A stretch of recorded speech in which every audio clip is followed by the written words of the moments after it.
Good morning. It's lovely to be with you again this morning. How are you? It was a lovely weekend. I went to the Usk show and then I went to Llandegfed Church, St Tegfed's, and had a wonderful welcome there. Tiny church, lots of lovely people. Had a good weekend. I hope you did too. I was talking to Will on Sunday afternoon about people, really, just people in general, and it got me thinking. And I then turned to this book. Oh, £5 note just dropped out of it. Gosh, I feel quite rich suddenly. I turned to this book and looked at the readings for today, and it was about people. Can I read you a little bit of this and then I'll tell you where I'm going with it? That some people seem especially to be the stranger because they are very different from the people I am comfortable with.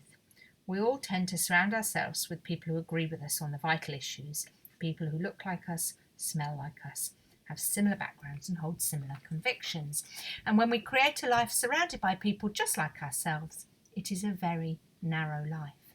It comes with a guarantee, and we will not be challenged by such a life. It fits absolutely perfectly with the conversation I was having with Will about how there are people around us who we are drawn to even though they're very different, and people that we find it quite difficult to be around because, again, they're very different. And actually, as a church community and as a bigger, wider, thriving village or town community, it doesn't pay for us all to be the same.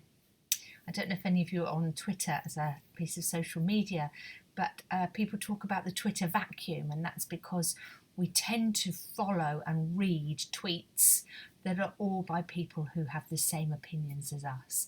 And on the rare occasion that we see one that we disagree with, we get very irate about it instead of recognising that there's another point of view. So when I think of our church communities and when I think of my friends and my neighbours, I'm drawn to the sort of practical workings out of, well, how many of these people are the same as me? How many are like me?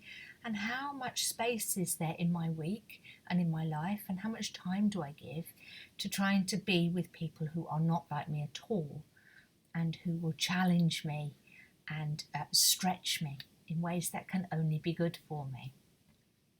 I wonder where that fits for you too. While I've been talking, my Bible has shut itself, which means it's no longer on the page that I was looking for. I want to read to you a little bit of James, the letter of James, and something that is in this letter too. So James was writing to the 12 tribes in the dispersion, so he was writing to a broad group of Christians, and he says this: "My brothers and sisters, do you, with your acts of favouritism, really believe in our glorious Lord Jesus? For if a person with gold rings and in fine clothes comes into your assembly, and if a poor person in dirty clothes also comes in, and if you take notice of the one wearing the fine clothes and say, 'Have a seat here, please,' while to the one who is poor you say, 'Stand there,' or 'Sit at my feet,' have you not made distinctions among yourselves and become judges with evil thoughts?" And you know what? Sometimes in my life when things converge, I think, gosh, I need to listen to this. So to have had a conversation with Will and to then find that the daily reading was something very similar, and tuning into this idea of who am I surrounded by?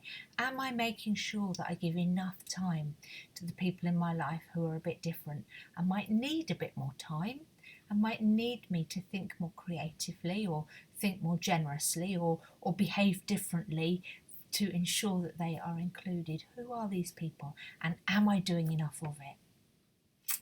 So you know what the challenge is, don't you? You know where I'm going with this.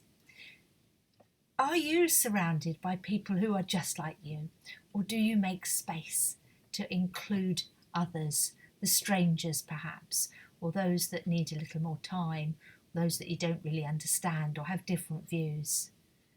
Do we ever stop to actually listen to the different view, to see why it's different, to understand why it's different, and then to be tolerant of the difference? Or do we just surround ourselves with people who are the same as us? If we stick with people just the same as us, this world is a poorer place, isn't it? And I think we all know that we want to live in a richer environment. So there's the challenge. I've got prayers with the team this morning and a meeting this evening to plan for a big finance meeting we're having. And in between all of that, I will be out and about, and I shall bump into a few people, I'm sure. I'm going to try and clear my emails, and I hope you have a good day. You are in my prayers, and I look forward to hearing from you. That's it for now. I shall talk to you again on Thursday. Lots of love and God bless. Bye bye.